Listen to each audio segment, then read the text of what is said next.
Hi everyone, welcome back to FIXsage. In today's video, I will show you how to download and install OBS Studio on your Windows 10 or 11 PC. So without further delay, let's start. First we need to download the OBS Studio.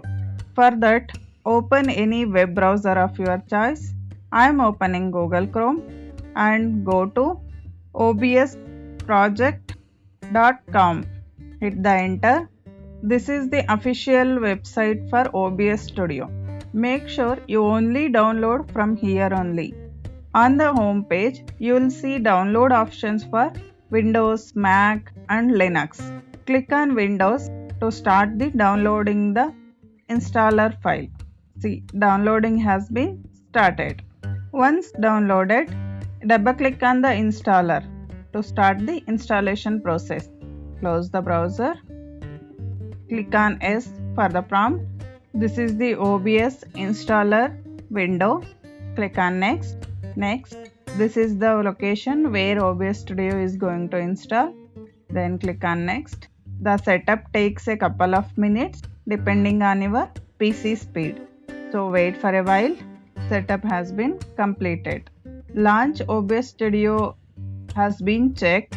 If we click on finish, the OBS Studio will launch automatically. I will uncheck this one because I will show you how to open it from the desktop or start menu. Click on finish. Search on the desktop. Is there any shortcut is available? Here it is, OBS Studio shortcut. If we double click on it, OBS Studio will open.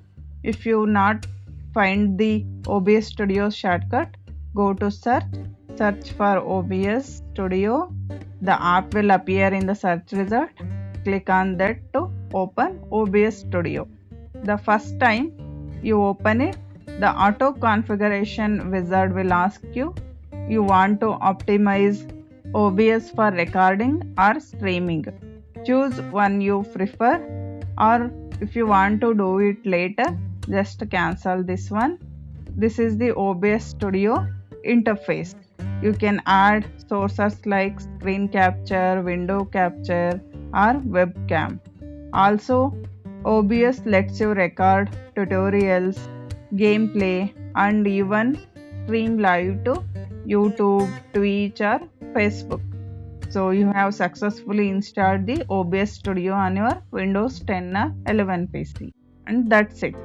If this guide helped you, don't forget to like and subscribe to FIXsage for more quick Windows tips and app guides. Thank you for watching.